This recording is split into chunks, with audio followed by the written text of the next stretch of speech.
Bismillah. Assalamualaikum warahmatullahi wabarakatuh. Alhamdulillah. Selalu saja kita memuji Allah atas segala nikmat yang dilimpahkan kepada kita dan juga kita menyanjungkan salawat dan taslim kepada Nabi besar Muhammad sallallahu alaihi wasallam. Pertama-tama saya mohon maaf karena memang ada perubahan jadwal kita.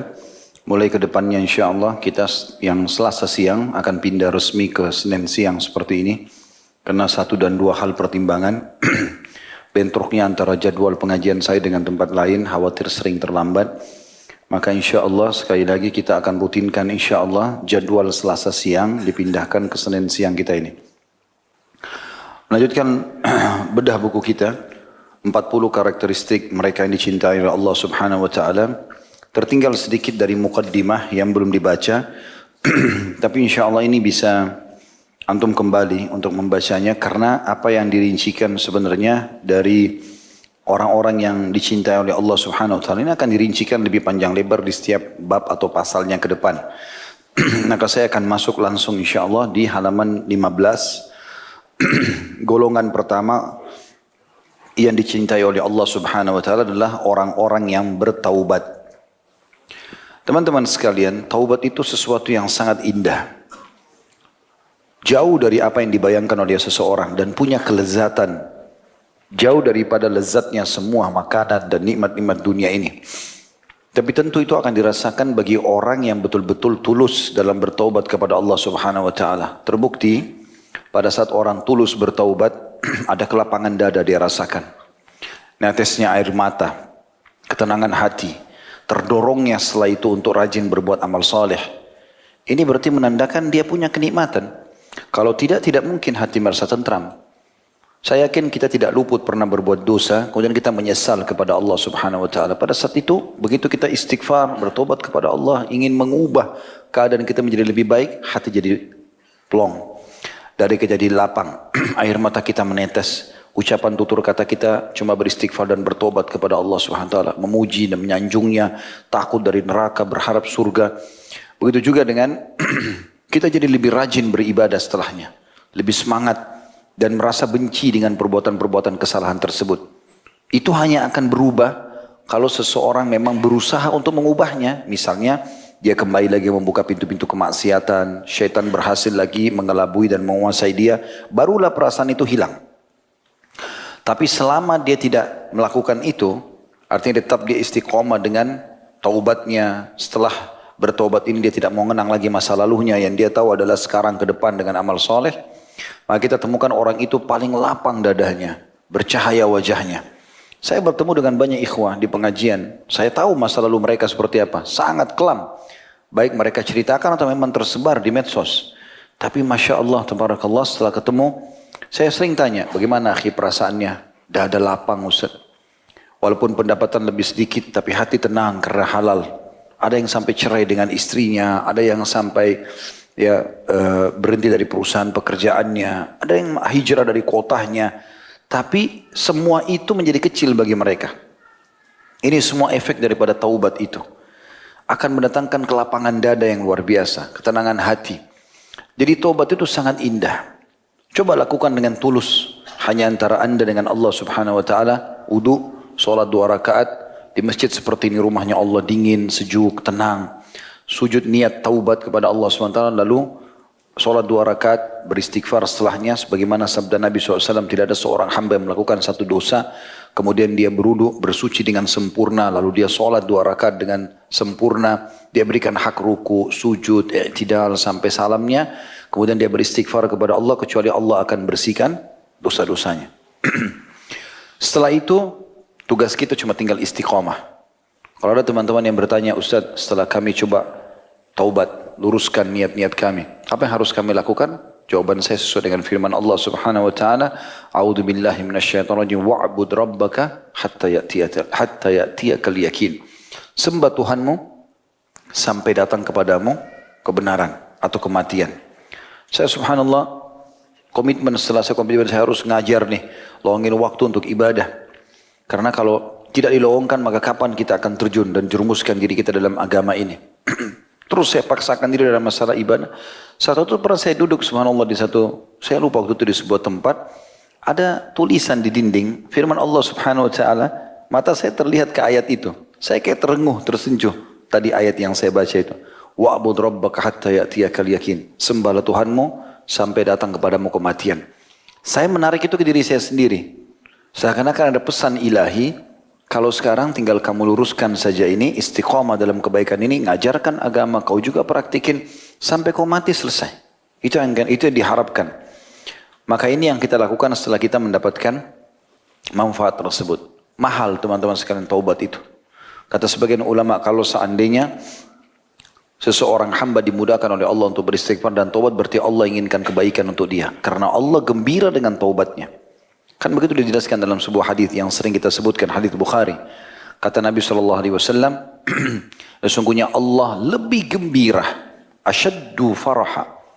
Kalimat asyad dalam bahasa Arab jauh lebih gembira daripada seseorang dengan taubat hambanya, daripada seseorang di antara kalian yang pergi ke padang pasir yang tidak bertuan. Dia membawa seluruh bekalnya di atas tunggangannya, kemudian dia tidur di bawah sebuah pohon. Setelah itu dia bangun, ternyata tunggangannya hilang bersama bekalnya. Tidak ada satupun orang di padang pasir itu. Lalu dia keliling-keliling mencari bekal dan tunggangannya, dia tidak temukan. Setelah itu dia berkata, karena sudah putus asa, saya coba kembali ke pohon yang pertama. Lalu saya coba tidur, mudah-mudahan saya tidak bangun lagi, meninggal dunia. Karena sudah tidak ada harapan sama sekali. Maka pada saat dia terbangun dari tidurnya, tiba-tiba dia melihat di atas di depan matanya tunggangannya dan berikut bekal-bekalnya. Bagaimana gembiranya orang ini karena dia bisa melanjutkan kehidupan dia karena sudah ada tunggangan yang bisa menyelamatkan dia dan bekal makanan yang juga bisa memenuhi kebutuhannya. Allah lebih gembira dengan taubat hambanya daripada itu semua. Kita nggak mungkin luput dari dosa. Tapi sebaik-baik orang yang berbuat salah adalah yang bertaubat. Makanya Nabi SAW mengatakan semua anak Adam khata'. Kullu ibna Adam khata'un.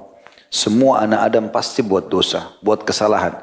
Wa khairu khata'ina tawwabun. Tapi sebaik-baik orang yang berbuat salah adalah orang yang bertaubat. Orang yang kembali ke jalan Allah Subhanahu wa taala.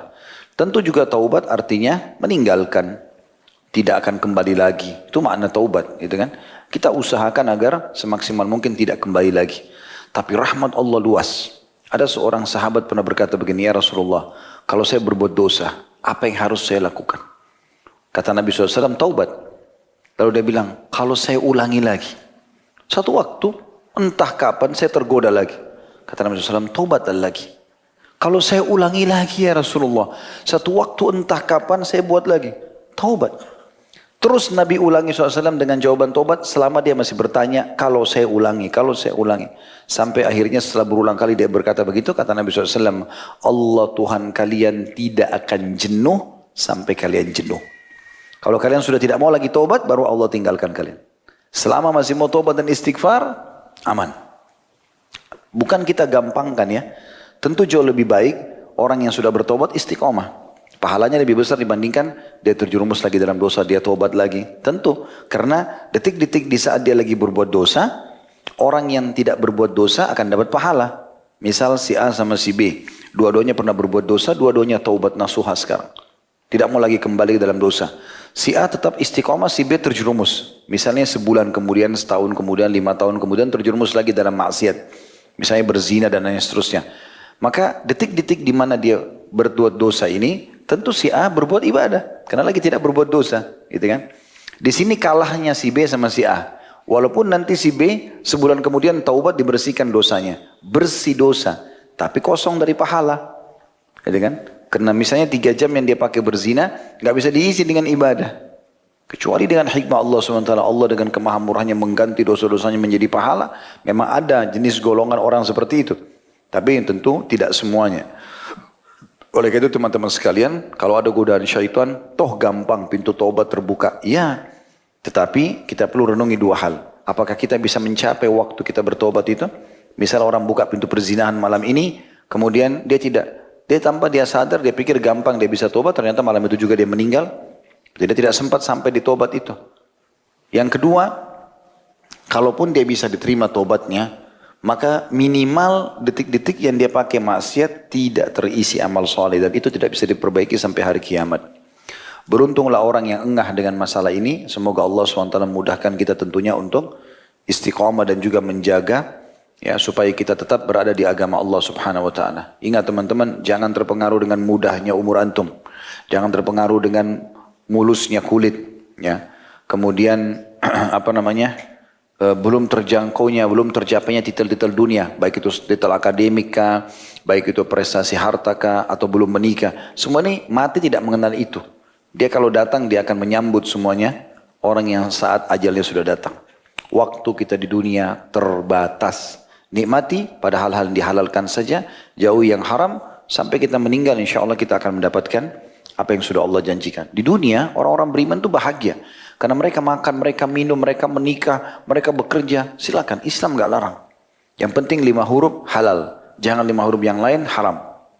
Meninggal, surga yang luasnya seluas langit dan bumi sudah menunggu. Para bidadari-bidadara menunggu. Lalu kenapa kita gak menjadi orang baik? Gitu kan? Sementara kita bisa mengisi dengan kenikmatan dunia. Kecuali orang beriman tidak boleh makan, tidak boleh minum, kelaparan, susah. Mungkin, ini enggak. Terbukti para nabi-nabi, orang-orang soleh semuanya diberikan rezeki oleh Allah SWT. Jangan pernah jadikan perbandingan antara orang kafir yang kita lagi di mata kita, dia lagi melimpah nikmat padanya, dengan orang muslim yang beribadah lalu miskin. Jangan dipertemukan ini. Secara fasilitas ya. Karena ini nggak pernah kenal masalah halal haram bagi mereka. Dan bisa saja nikmat yang melimpah itu terjadi karena 2 hal. Yang pertama Imam Qurtubi menitik beratkan, kalau ada orang kafir melimpah nikmat padanya, sementara dia tidak meraih hidayah dan tidak berusaha beriman kepada Allah, berarti Allah ingin menghabiskan semua pahala dia di dunia. Sebagaimana dalam hadis disebutkan masalah itu, Imam Qurtubi menyebutkan dalam kitab Tadhkirah beliau. Jadi Allah Subhanahu wa taala kata Nabi SAW menghabiskan kebaikan orang-orang kafir di dunia. Jadi misalnya dia bakti sama orang tuanya, dia bersedekah, dia senyum sama orang, itu kan dalam agama Allah semuanya baik. Orang kafir itu kan tidak dibobotkan sebagai pahala dia, tapi tetap itu nilainya ibadah, nilainya pahala, nilainya kebaikan, maaf. Nilainya kebaikan. Allah habiskan semua supaya di akhirat dia nggak ada lagi tidak ada lagi kebaikannya. Sebaliknya juga kata Nabi SAW, dan Allah mudahkan kematian si kafir untuk menghabiskan semua kebaikannya. Dan sebaliknya orang-orang mukmin Allah buat pada saat dia meninggal dunia itu di keningnya ya ada keringat karena Allah ingin menghabiskan dosa-dosanya. Sehingga dia bertemu dengan Allah tidak tertinggal dosa sedikit pun. Nah, kalau ada orang muslim kemudian dia miskin misalnya, Allah lebih tahu keadaannya. Mungkin memang orang ini kalau dikayakan justru jauh dari agama. Mungkin dengan keadaan itu dia bisa istiqomah. Banyak orang miskin teman-teman sekalian, dengan gubuk dia tinggal, dengan pakaian cuma berapa lembar, ternyata rajin ke masjid. Ibadah. Belum tentu kalau orang ini dikasih rumah di Menteng oleh Allah, mobilnya Alphard dia mau ibadah, belum tentu. Terbukti banyak orang tadinya istiqomah, betul dikasih fasilitas, kurang ibadahnya. Allah lebih tahu. Makanya dalam sebuah hadis sejalan dengan ini, sabda Nabi SAW, Allah berfirman, kepada para malaikat pembagi rezeki, lapangkan rezekinya hambaku si fulan, karena kalau lapangkan, dia akan makin dekat kepadaku. Dan sempitkan rezekinya si fulan, karena kalau kau luaskan rezeki, dia akan jauh dari aku. Maka itu bentuk kasih sayang Allah SWT. Tapi kalau antum bisa mempertemukan antara istiqomahnya dalam agama, pada saat kita lagi susah dan pada saat kita lagi senang, Allah akan bukakan rezeki yang tidak bisa dibayangkan. Yang sangat luas. Ya, Allah SWT akan bukakan pintu-pintu rezeki, pintu bisnis, pintu nama baik, pintu semuanya. Asal kita bisa menjaganya. Tapi kapan kita tidak bisa menjaga justru membuat kita lalai. Ya semoga Allah SWT bisa pertahankan. Tapi kalau umumnya Allah SWT angkat nikmat itu. Seperti itu kurang lebih gambarannya. Di sini penulis, kita masuk ke buku kita. Mengangkat surah Al-Baqarah ayat 222. Berhubungan tentang Allah mencintai orang-orang yang bertaubat. Tapi setelah saya telusuri, ternyata beliau lebih fokus membahas makna tafsir daripada Al-Baqarah 222 ini. Tentang masalah wanita haid. Hukum-hukum yang berhubungan dengan wanita haid. Begitu juga tentang berhubungan biologis wanita haid dengan suaminya. Baru kemudian setelah itu beliau hubungkan di penutupan ayat dengan masalah taubat. Ya, jadi nanti jangan heran kalau kita bahas ini, nanti kita banyak membahas tentang masalah hukum-hukum haid. Nanti di closingnya baru ada penutupan tentang masalah taubat itu. Saya akan bacakan Penulis berkata golongan satu yang dicintai Allah adalah orang-orang yang bertaubat. Allah yang maha tinggi telah berfirman dalam Al-Baqarah 222. A'udzu billahi minasyaitonir rajim wa yas'alunaka 'anil mahid. Qul huwa adhan fa'tazilun nisaa fil mahid wa la taqrabuhunna hatta yathurn fa idza tatahharna fa'tuhunna min haitsu amarakumullah innallaha yuhibbut tawwabin wa yuhibbul mutatahhirin. Mereka bertanya kepada Muhammad tentang haid. Katakanlah, haid itu adalah kotoran. Oleh sebab itu hendaklah kamu menjauhi diri dari wanita di waktu haid dan janganlah kamu mendekati mereka hingga mereka suci. Apabila mereka telah suci maka campurilah mereka di tempat yang diperintahkan Allah kepadamu. Sesungguhnya Allah menyukai orang-orang yang bertaubat dan mencintai orang-orang yang mensucikan diri. Jadi saksi bahasan kita sebenarnya adalah Allah menyukai orang-orang yang bertaubat. Mungkin teman-teman ikhwah di sini berkata, bahasan tentang haid apa pentingnya buat kita? Laki-laki nggak ada haidnya. Maka jawabannya sederhana, sangat penting buat antum. Bukankah kita punya istri wanita? Bukankah kita punya anak perempuan? Bukankah ada ibu kita? Bukankah ada saudari kita? Atau mungkin pada saat orang tidak menikah pun kalau dia mau menyampaikan tentang hukum, maka dia mempelajari ilmunya, dia dapat pahala dan dia bisa sampaikan tentang hukumnya. Ya, karena ini sangat berhubungan dengan realita kehidupan kita sehari-hari. Karena kaum wanita tidak akan pernah dihapus dari kehidupan manusia karena akan selalu ada. Maka hukum ini pun berlaku. Itu satu sisi. Sisi yang lain, ternyata ada tradisi orang Yahudi di Madinah. Mereka itu sampai bisa mempengaruhi orang-orang Arab yang ada di Madinah. Sebelum Nabi SAW hijrah ya.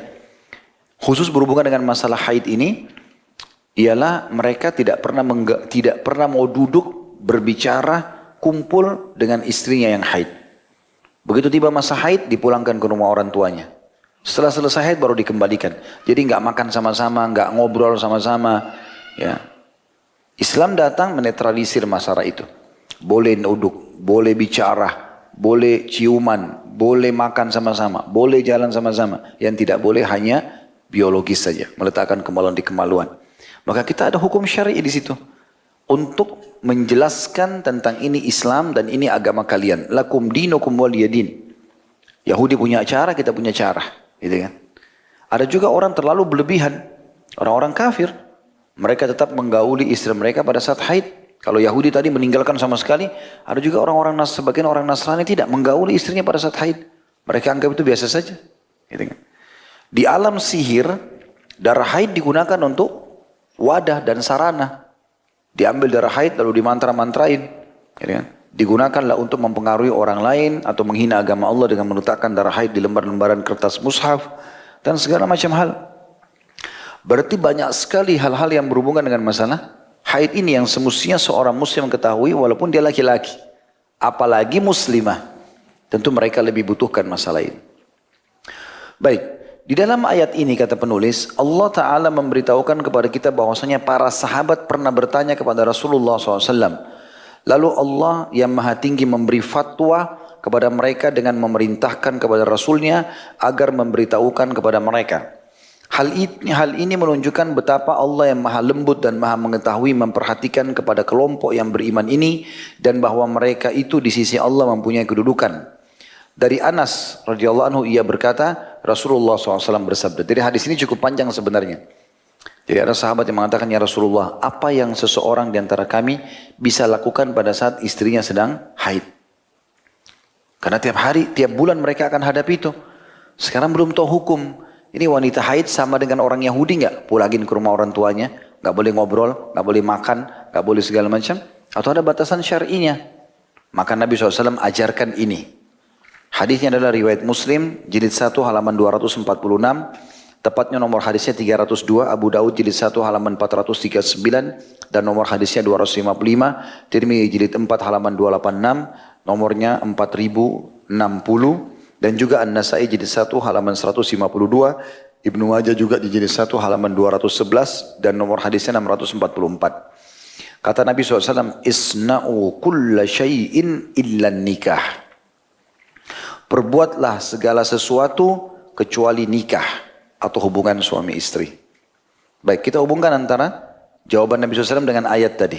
Dikatakan mereka bertanya kepadamu tentang haid. Kepada siapa? Nabi Muhammad SAW. Sahabat nanya.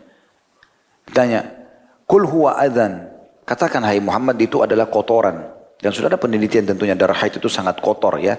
Dan tidak boleh disentuh. Mohon maaf kalau ada di antara ikhwan yang menyentuhkan kemaluannya di darah haid itu, kemungkinan akan terkena berbagai macam penyakit kelamin. Kecuali yang Allah SWT selamatkan tentunya. Ya, semoga Allah selamatkan dan maafkan orang yang pernah melakukannya. Tetapi ini kedepannya semestinya sudah tidak boleh. Gitu kan, sudah tahu hukumnya. Oleh karena itu kata Allah, apa perintah Allah kalau wanita sedang haid? Hendaklah kamu menjauhi diri, menjauhkan diri dari wanita di waktu haid itu, dan janganlah mendekati mereka hingga mereka bersuci. Apabila mereka sudah suci, maksudnya sudah tidak lagi darah haid dan sudah mandi, maka campurilah mereka di tempat yang diperintahkan Allah kepadamu. Khusus potongan ini tafsirnya dalam hadis tadi. Nabi SAW mengatakan lakukan apa saja. Kan Allah bilang jangan dekati mereka.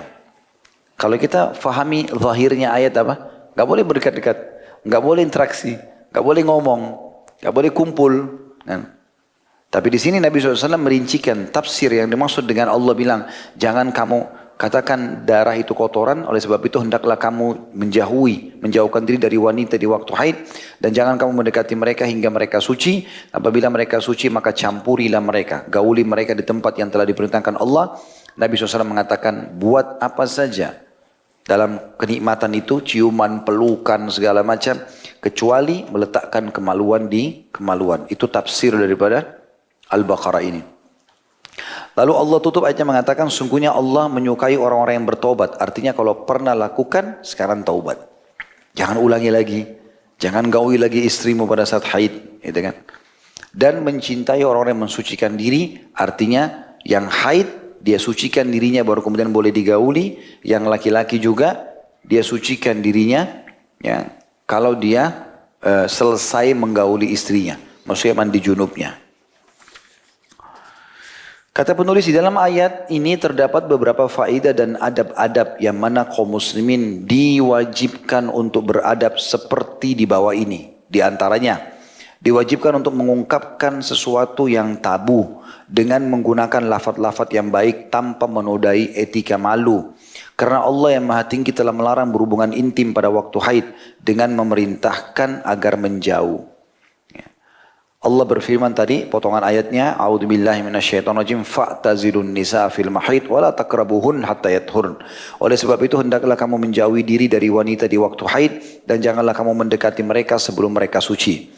Dan mengizinkan untuk berhubungan intim apabila dia sudah suci, sudah bersih darahnya, sudah mandi bersih, sebagaimana firman-Nya, masih lanjutan ayat, fa idza tatahharna fa'tuhunna min haitsu amarakumullah. Apabila mereka telah suci maka campurilah mereka di tempat yang diperintahkan Allah kepadamu. Dan menggambarkan tentang tempat yang boleh dijima dengan firman-Nya dalam Al-Baqarah 223, satu ayat setelahnya. Nisa'ukum harthun lakum fa'tu harthakum anna syi'tum. Istri-istrimu adalah seperti tanah tempat kamu bercocok tanam, maka datangilah tempat bercocok tanam itu bagaimana saja kamu kehendaki. Ya, artinya di kemaluannya.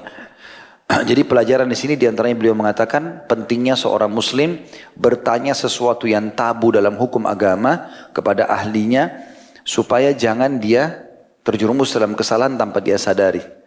Pertanyaan sahabat tentang haid ini tabu sebenarnya, apalagi ditanya di masjid. Ya, seakan-akan bebek nggak usah ditanya gitu kan. Tetapi Allah SWT mengajarkan, disuruh tanya, bertanya saja. Sampai pernah ada seorang wanita, sahabat Nabi yang mulia berkata, ya Rasulullah, Allah tidak malu dalam menjelaskan kebenaran. Sekarang saya mau tanya, apakah wanita juga mandi junub kalau dia mimpi? Pertanyaan itu tabu bagi perempuan bertanya di masjid, di depan orang. Tapi dia tanya, Allah tidak malu dari kebenaran ya Rasulullah. Artinya pasti Allah akan jelaskan karena saya tidak tahu itu. Perlu saya tanya, apakah wanita juga mandi junub kalau dia mimpi? Ternyata bukan cuma laki-laki mimpi. Perempuan pun mimpi. Dari syaitan tentunya, berhubungan biologis segala macam. Tapi Nabi SAW mengatakan, iya, bila dia temukan cairan di kemaluannya. Jadi harus mandi di situ. Berarti kita bertanya sesuatu yang kita anggap tabu pun, tapi kita butuh hukumnya boleh dalam syariat. Allah Subhanahu Wa Taala akan menjelaskan dengan Rasulnya Muhammad Sallallahu Alaihi Wasallam. Kemudian juga dari ayat ini perlu kita garis bawahi teman-teman, bahwasanya Islam sangat peduli dengan masalah seksual. Ya. Terbukti ayat turun dengan sangat jelas. Di antaranya dua ayat ini, terutama ayat 223. Karena orang-orang Yahudi di ayat 223 ini teman-teman sekalian, 223 Al-Baqarah, yang istri-istrimu adalah seperti tanah tempat bercocok tanam, maka datangilah tempat bercocok tanam itu bagaimanapun yang kamu kehendaki, ya, selama bukan yang diharamkan. Haram adalah meletakkan kemaluan di kemaluan dengan memasukkannya sementara darah haid, atau memasukkan kemaluan zakar laki-laki ke dalam dubur perempuan. Itu hukumnya haram. Orang-orang Yahudi berkata, sebab turunnya Al-Baqarah 223, siapapun yang menunggingkan istrinya, walaupun dia gauli kemaluannya, tapi dengan cara istrinya ditunggingkan, maka mata anaknya akan juling. Begitu mereka sebarkan isu di Madinah. Dan sebab turun ayat ini gara-gara itu. Allah mengatakan, tidak ada larangan dalam masalah itu. Istri-istri kalian, tanah cocok tanam kalian. Gauli sesuai yang kalian inginkan. Mau kalian di atas, mau istri kalian di atas, mau dibalik, terserah. Yang penting bukan haram. Bukan tempat yang haram. Ini berarti menandakan Islam datang menjelaskan masalah itu. Berarti kita tidak butuh tontonan-tontonan yang haram. Ya. Tidak pernah kita jelaskan masalah itu karena tontonan-tontonan ini pasti akan jauh dari agama. Terbukanya aurat misalnya. Tentu kita beristighfar kalau pernah melakukannya. Tapi usahakan ke depannya tidak ada lagi. Tujuan kita belajar seperti ini supaya kita faham, tersentuh secara keimanan, ke depannya kita tidak lakukan lagi. Gitu kan? Maka itu bisa menonton aurat orang lain. Dan otomatis di dalam film lebih cantik dan lebih gagah daripada pasangannya. Akan menjatuhkan semangat biologis dengan pasangannya. Gitu kan? Atau dia akan membayangkan orang-orang itu. Juga hal yang lain adalah mereka tidak punya adab dan tata krama. Mereka mengajarkan menggauli dari dubur yang haram dalam agama. Dan itu bahaya sekali. Nanti kita dengarkan hadis setelah ini ya.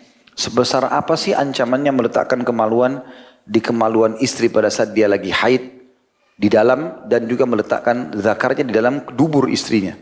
Ini perlu kita bahasakan lafaz jelas karena begitu hadisnya.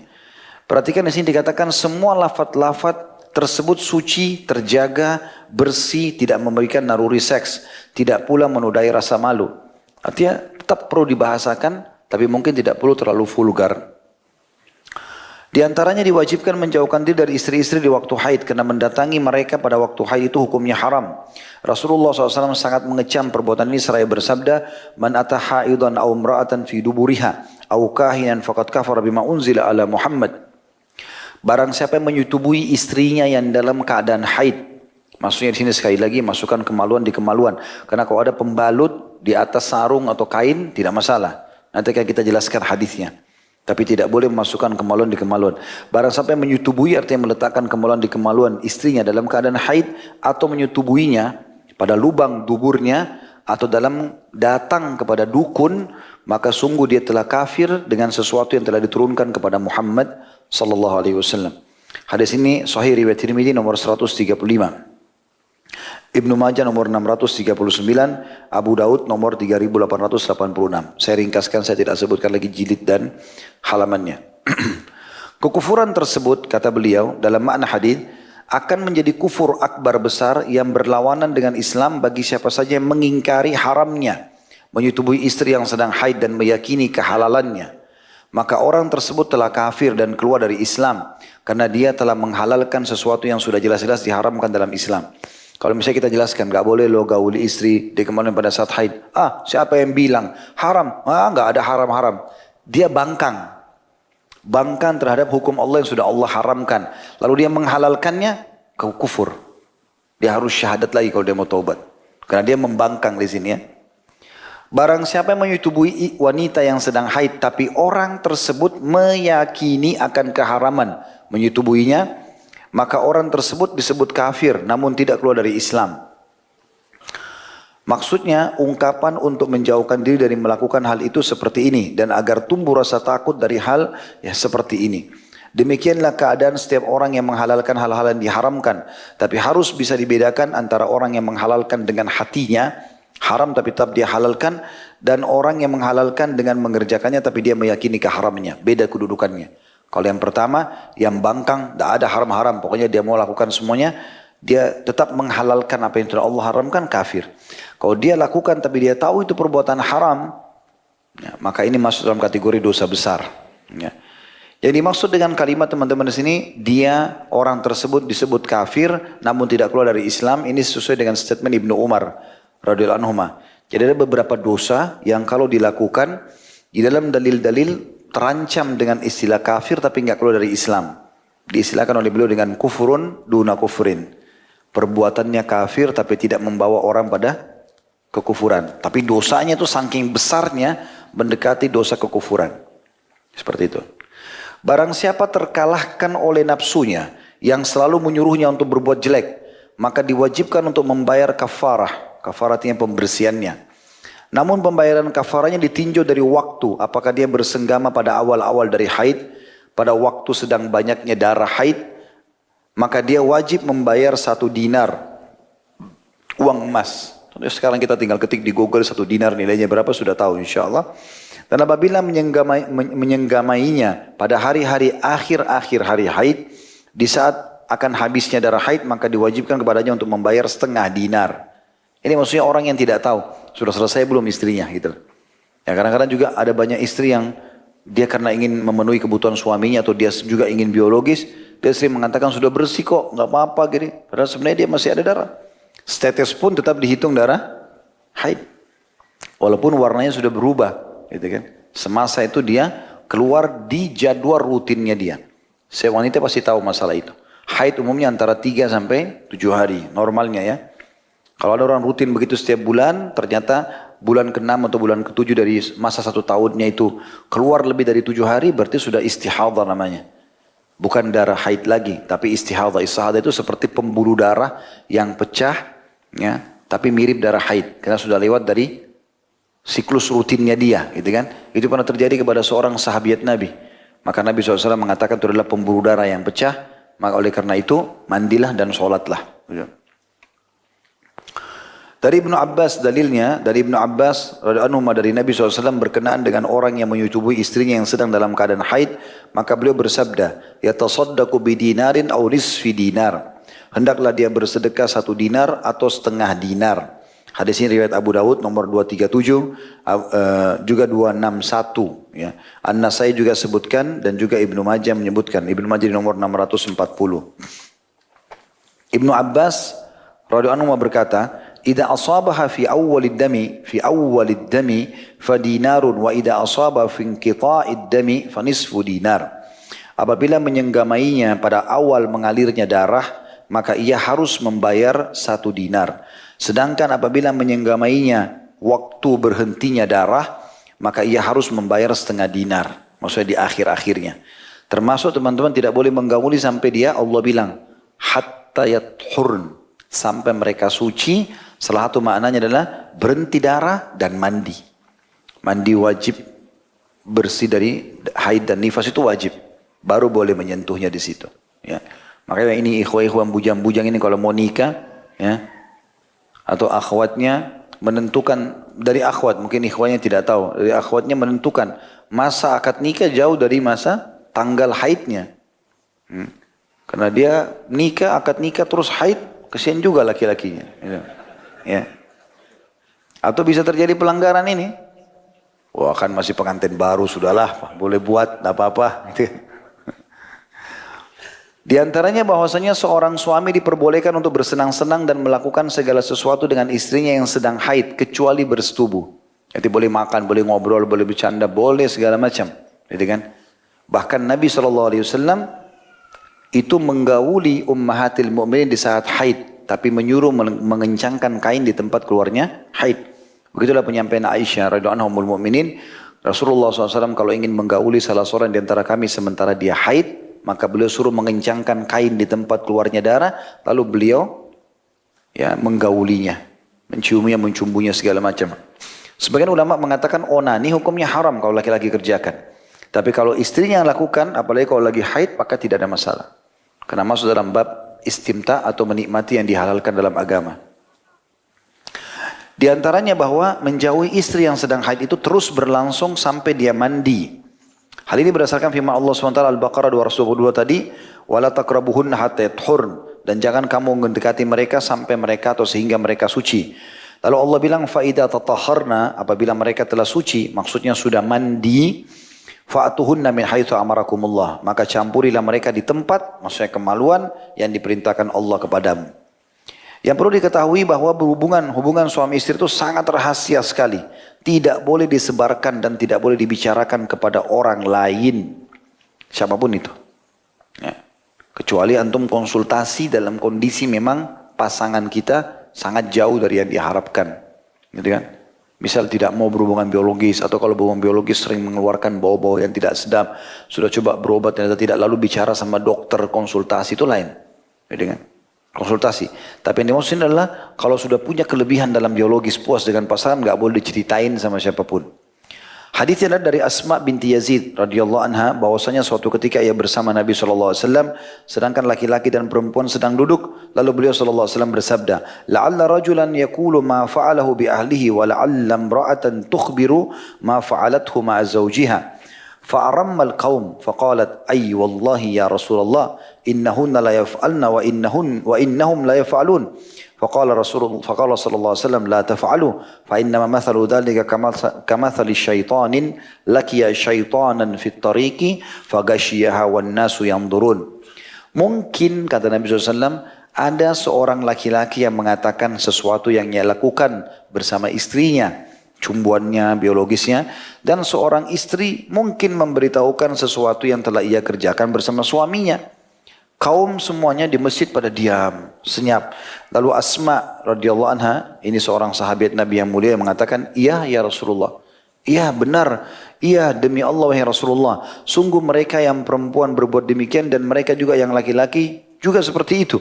Lalu Nabi SAW bersabda, janganlah kalian berbuat seperti itu, karena demikian itu seperti syaitan laki-laki yang bertemu di jalan dengan syaitan perempuan, lalu bersetubuh dengannya sedangkan manusia melihatnya. Hadis ini disebutkan sahih oleh Imam Ahmad di nomor 237 dan juga disebutkan dalam Adabuz Zafaf, halaman 72. Ketika nafsu selalu memerintahkan untuk berbuat kejelekan, kata beliau, sedangkan manusia lemah dalam permasalahan memahami hubungan suami istri, serta naluri hubungan kelamin yang mana membuatnya melanggar batasan-batasan Allah dan terjerumus di dalamnya, maka Allah memberikan petunjuk agar melakukan taubat. Sebagaimana Allah mengatakan, jadi misalnya dulu-dulu sudah nikah, belum tahu, sekarang ikut pengajian sudah tahu, dulu suka melakukan segala macam hal, karena tontonannya dan ajarannya adalah gurunya orang-orang non-muslim, orang kafir. Sehingga dia mengikuti caranya. Allah mengatakan, Innallaha yuhibbut tawwabin. Sesungguhnya Allah mencintai orang-orang yang suka bertaubat. Jadi kembali dari kesalahan itu. Orang yang selalu bertaubat adalah orang yang senantiasa kembali kepada Allah. Kembali kepada Allah setelah bermaksiat kepadanya. N-nya besar kata ganti Allah. Kembali untuk melaksanakan perintahnya setelah ia menyelisihi perintahnya. Setiap dosa itu akan menjauhkan seseorang dari Allah dan akan memutuskan hubungannya dengan Rabb-nya.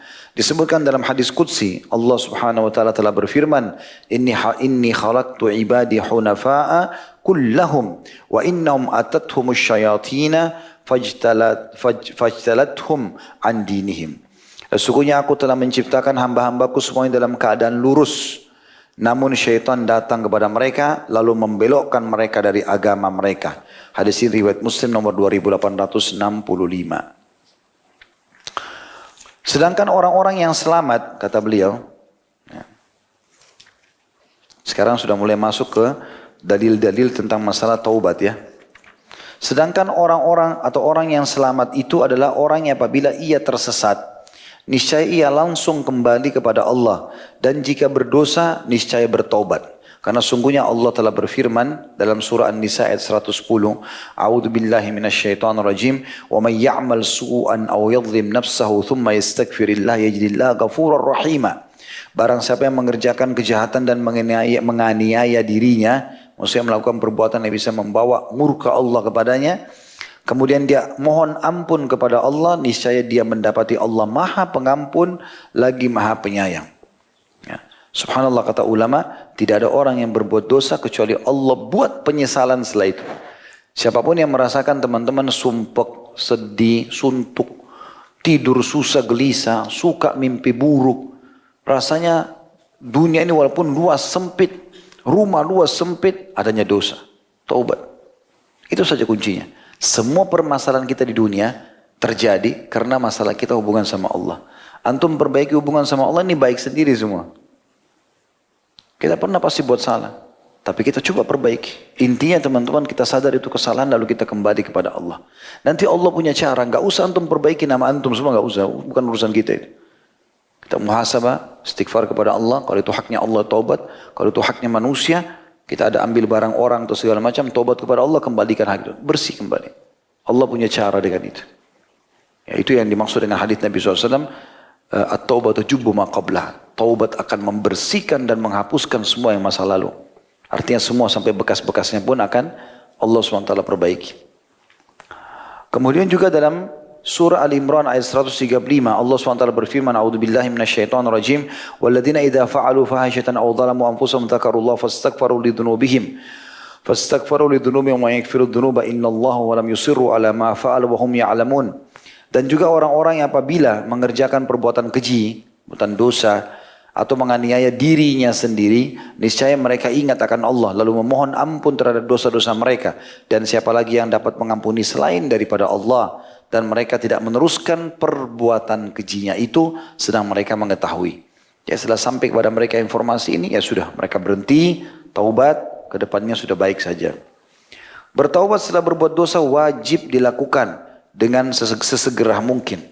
Jadi kita kalau buat dosa harus segera taubat. Ada satu celah di sini, sebagian ulama mengatakan syaitan akan terus berusaha agar seorang hamba mukmin terjerumus dalam dosa. Kalau sudah terjerumus dalam dosa, dia akan pindah ke tahap setelahnya, yaitu membuat si muslim itu kalau bukan menganggap remeh dosanya, sehingga dia anggap dosa kecil nggak apa-apa. Atau memang syaitan membuat dia justru merasa dirinya sudah kotor sehingga dia tidak layak lagi untuk ibadah. Ini kalau muncul waswas syaitan. Justru di sini beliau titik beratkan, bertaubat setelah berbuat dosa wajib dilakukan sesegera mungkin.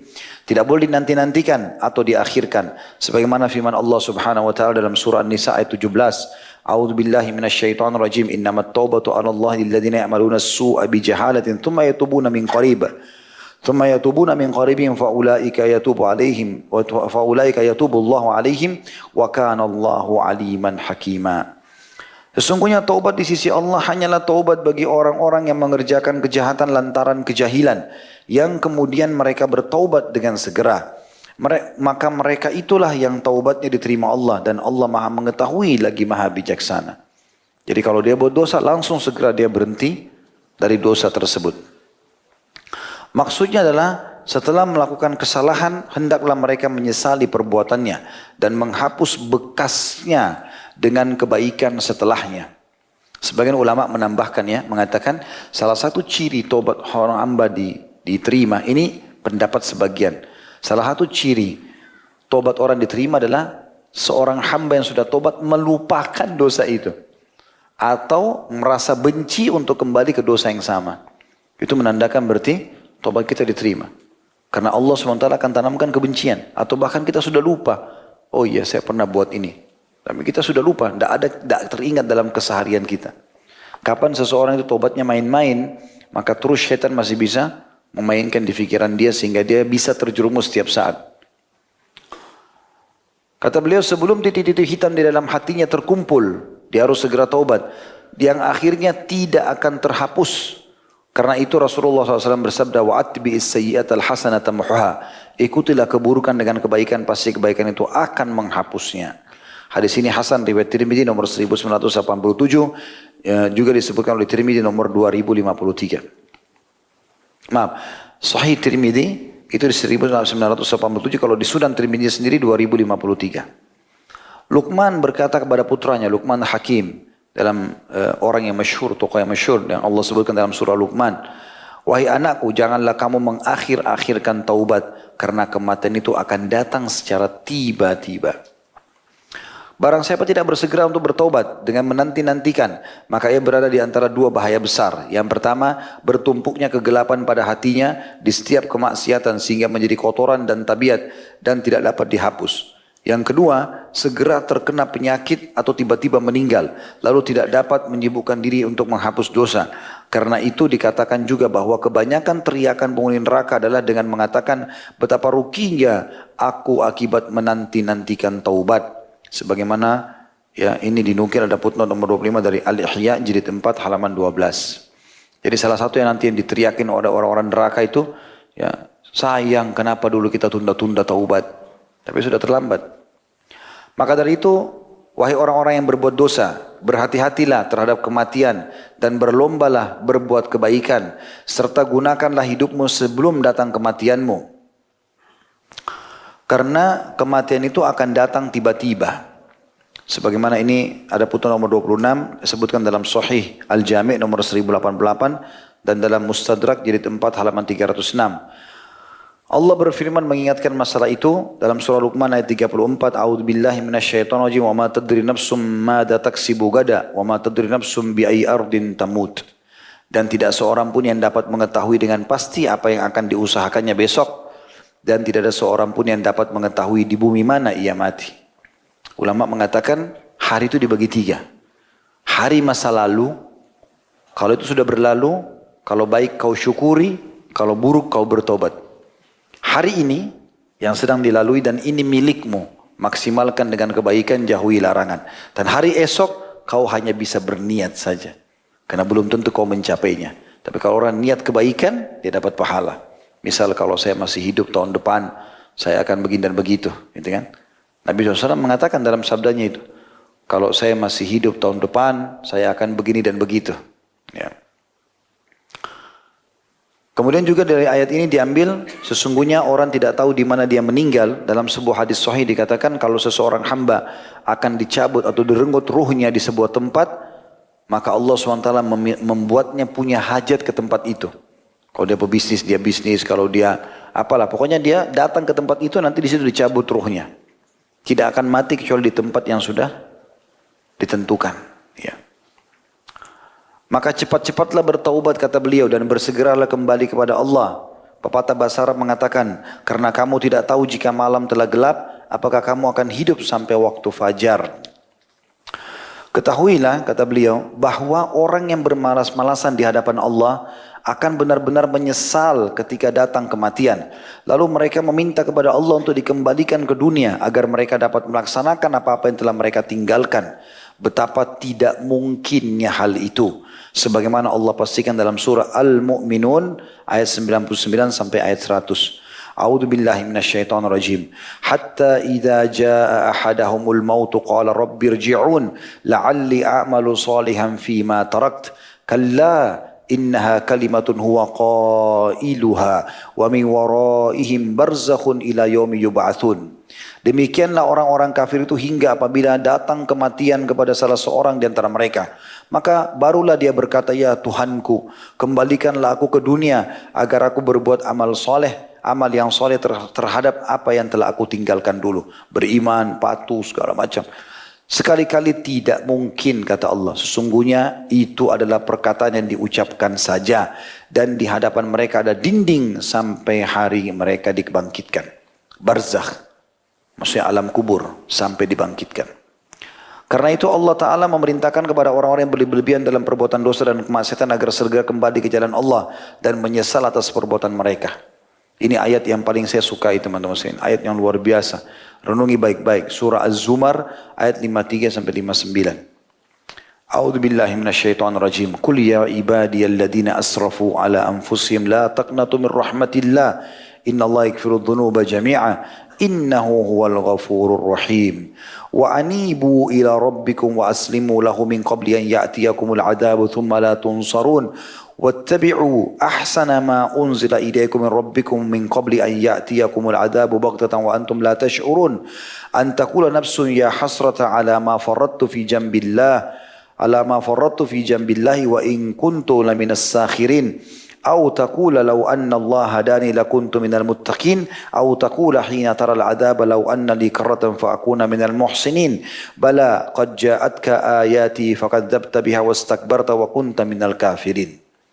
Katakan hai Muhammad, hai hamba-hambaku yang telah melampaui batas, udah terlalu banyak dosa yang gak masuk akal. Mungkin ada dosa yang dilakukan yang orang-orang tidak lakukan umumnya. Katakan hai Muhammad, hai hamba-hambaku, Allah berfirman, hamba-hambaku yang telah melampaui batas terhadap diri mereka sendiri, janganlah kamu berputus asa dari rahmat Allah, karena sungguhnya Allah mengampuni dosa-dosa semuanya. Sesungguhnya dialah yang maha pengampun lagi maha penyayang. Asal kau mau taubat, Allah maafkan. Kafir pun, Fir'aun pun mengaku Tuhan. Kalau dia mau taubat dia terima. Tapi dia tidak mau. Lalu Allah bilang, dan kembalilah kamu semua kepada Rabbmu. Kembali maksudnya, hayo menuju ke jalannya. Gak ada waktu lagi nih, ibadah. Tinggalkan larangannya, kerjakan perintahnya. Dan berserah dirilah kepadanya. Kalau ada urusan-urusan yang kamu rasa mengganjal, tawakal ala Allah. Cari ikhtiar, kemudian serahkan kepada Allah. Sebelum azab datang kepadamu, ya, bisa bermakna azab kematian atau memang siksa kubur atau siksa akhirat. Kemudian kamu tidak dapat ditolong lagi. Dan ikutilah sebaik-baik sesuatu yang telah diturunkan kepadamu dari Rabbmu. Maksudnya Al-Quran dan Sunnah. Sebelum datang azab kepadamu dengan tiba-tiba. Sedang kamu tidak menyadarinya. Supaya jangan ada orang yang mengatakan amat besar penyesalanku atas kelalaianku dalam menunaikan kewajiban terhadap Allah. Sedang aku sungguh termasuk orang yang memperolok-olok agama Allah. Dia tidak ada gunanya. Karena dia sudah mati baru bilang ini, coba nyesal kalau saya dulu begini dan begitu ya. Atau supaya jangan ada yang mengatakan nanti pada saat dia mati, kalau sekiranya Allah memberi petunjuk kepadaku tentulah aku termasuk orang-orang yang bertakwa. Atau supaya jangan ada yang berkata ketika dia melihat azab, siksaan sudah depan mata, malaikat bawa alat-alat siksanya, kalau sekiranya aku dapat kembali ke dunia, niscaya aku termasuk orang-orang yang berbuat baik. Bukan demikian kata Allah. Sebenarnya telah datang keterangan-keteranganku kepadamu. Lalu kamu mendustakannya. Sudah diperingatkan. Sudah ada tanda-tanda kebesaranku. Dan kamu menyombongkan diri. Dan kamu termasuk orang-orang kafir. Artinya di awal ayat-ayat ini teman-teman. Ayat 53. Itu Allah SWT suruh kita segera bertobat sebesar apapun dosa. Lalu ayat 54-nya Allah suruh kita kembali ke agamanya. Istiqamah.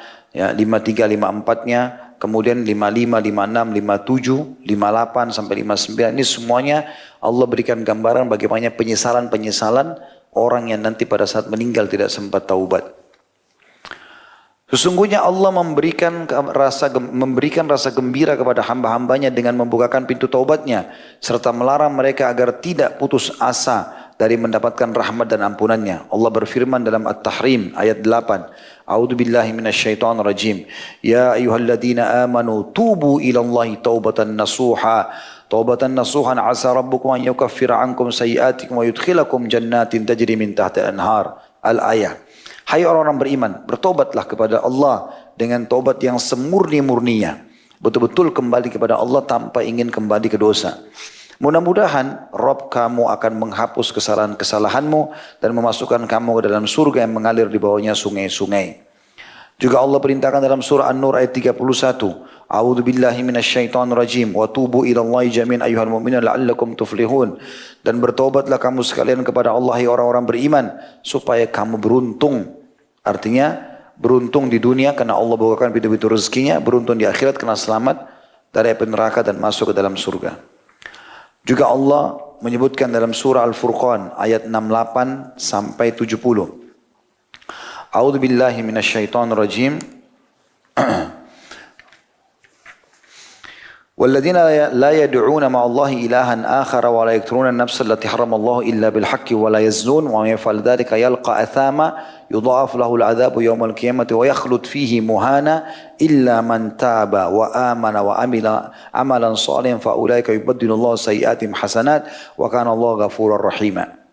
Dan orang-orang yang tidak menyembah Tuhan yang lain beserta Allah, tidak berbuat syirik dan tidak membunuh jiwa yang diharamkan Allah untuk membunuhnya kecuali dengan alasan yang benar. Kayak di medan perang, atau orang yang menyerang tiba-tiba dari perampok lalu kita membela diri, atau ya pemerintah yang menangkap orang melakukan kriminal yang memang kena hukum mati misalnya.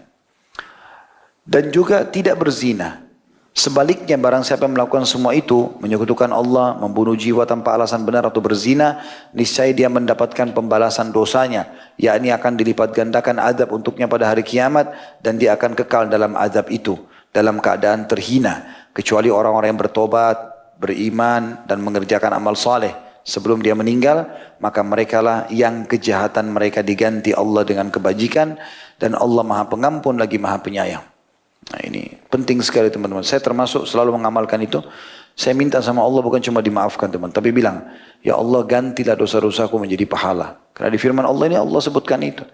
Asal kita beriman, beramal saleh, ya maka otomatis Allah bisa ganti dosa-dosa itu menjadi pahala asal kita istiqomah dalam kebaikan.